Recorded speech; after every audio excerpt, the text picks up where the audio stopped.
ఇక ఏపీ రాజకీయాల్లో జనసేన అధినేత పవన్ అనుకున్నది సాధిస్తున్నారా? జనసేన, బీజేపీ, టీడీపీ పొత్తులు సీట్ల విషయంలో జరుగుతున్న ప్రచారాలేంటి?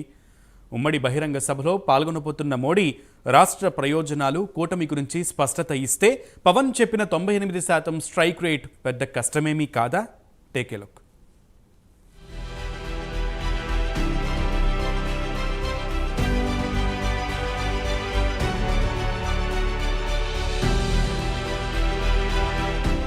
మొత్తానికి జనసేన అధినేత పవన్ కళ్యాణ్ అనుకున్నది సాధించారు. బీజేపీ, టీడీపీని కలపగలిగారు. 2014 ఎన్నికల నాటి పొలిటికల్ ఈక్వేషన్ మళ్లీ షురువైంది. ఆ కూటమిలో సెంటర్ ఆఫ్ అట్రాక్షన్ అవుతోంది జనసేన పార్టీ. అయితే 24 అసెంబ్లీ, 3 లోక్సభ సీట్లను ఇప్పటికే పొత్తులో సొంతం చేసుకుంది జనసేన పార్టీ. అందులోంచి బీజేపీకి ఒక ఎంపీ సీటుని జనసేన త్యాగం చేయబోతుందన్న ప్రచారం జరుగుతోంది.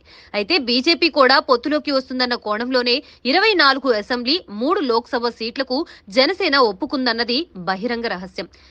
ఇప్పుడిక బీజేపీ కోసం త్యాగం చేయాల్సింది తెలుగుదేశం పార్టీనే.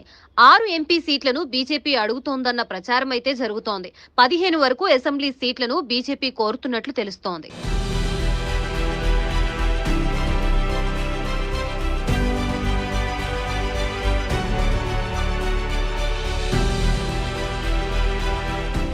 ఒకవైపు ఏపీలో బీజేపీకి ఉన్న ఓటు బ్యాంకుని పరిగణలోకి తీసుకుంటే ఇదంతా దండగ వ్యవహారమేనని జోరుగా చర్చ నడుస్తున్నా కానీ పొత్తు ధర్మంలో భాగంగా బీజేపీ గొంతెమ్మ కోరికల్ని చంద్రబాబు కొంతవరకు మన్నించక తప్పదని విశ్లేషకులు అంటున్నారు. ఇక్కడ అవసరం టీడీపీ అధినేత నారా చంద్రబాబుదే.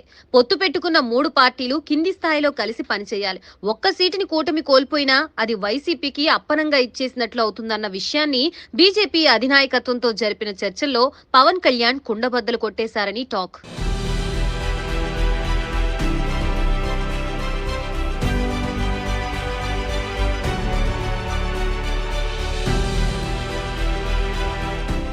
అలాగే 98% స్ట్రైక్ రేట్ అనే మాట ఊరికే జనసేన అని అనలేదు. అన్ని ఆలోచించే ఆయన వైసీపీ వ్యతిరేక ఓటు చీలనివ్వను అనే పవన్ కళ్యాణ్ ప్రకటన చేయడంతో ఆ ఆలోచనతోనే బీజేపీ, జనసేన, టీడీపీలు కలిసి ప్రస్తుతం పనిచేసేలా చేయగలిగారు.